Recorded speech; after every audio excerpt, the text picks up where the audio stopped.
सगळ्यात आधी मी तुमचे खूप खूप आभारी आहे की मला या गोड क्षणात तुम्ही मला इथे बोलवलं आणि मी खूप खुश आहे की मी असं नाही आहे की मी या सोहळ्यात माझा हा सेकंड टाइम आहे मला इकडे येण्याचा आणि मला अरविंद पाटील यांनी मला इन्व्हाइट केलं आणि मी त्यांना आधीच सांगितलेलं की मला अशा सोहळ्यात यायला मला खूप आवडतं आणि त्यांनी माझ्या या शब्दाचा मान ठेवला आणि मी माझ्या आई वडिलांना पण घेऊन आले या सोहळ्यात कारण की मी पहिलं स्टार्टिंगला पाहिल्यानंतर मी म्हटलं नाही इकडे यायलाच पाहिजे कारण माझी आईला पण पाहिलं तर ती पण आगळी कोळीच दिसेल.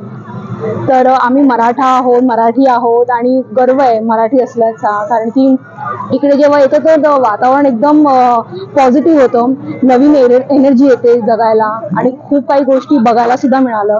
आणि मी आभारी आहे चंदू पाटील साहेबांची, अरविंद पाटील यांची आणि निलेश दादांची आणि त्यांच्या मिसेस रंजिता, अरविंद मिसेस आणि ते पूर्ण फॅमिलीची मी खूप आभारी आहे की मला या सोहळ्यात मला यायला संधी दिली. So thank you so much. आज हळदी कुंकूचा कार्यक्रम ऍक्च्युली 2 ते 11 तारखेपर्यंत असे बरेच फंक्शन्स आहेत तर मी त्यांना सांगितले की हळदी कुंकू आहे स्पेशल, एकविरा आई देवीचा दर्शन झालेला आहे, हळद कुंकू झालेला आहे, त्यासारखा मोठा आशीर्वाद कुठेच मिळणार नाहीये आणि मी हळदी कुंकूला इथे आलेली आहे. सो मला खूप छान वाटतंय. माझी अपकमिंग मूवी आहे झोलमाल जी पहिली आधी स्टार्टिंगला होऊन गेली आहे ईमेल फिमेल तुझ्यात मी आणि बरेच मी तुझी नवरी सॉन्ग पण झालेलं आहे माझं. आता माझं अपकमिंग प्रोजेक्ट आहे झोलमाटी डिझनी हॉटस्टारवरती लवकरच रिलीज होणार आहे.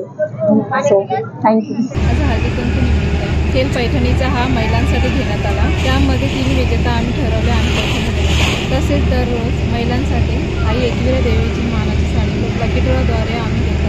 तसेच सगळ्यांना विनंती आहे की तुम्ही सहपरिवार आपल्या 11 दिवसातल्या सहभाग घ्यावा. दिशा न्यूजला सबस्क्राईब करा आणि बेल आयकॉनवर क्लिक करून आपल्या परिसरातील बातम्या सर्वात आधी पहा.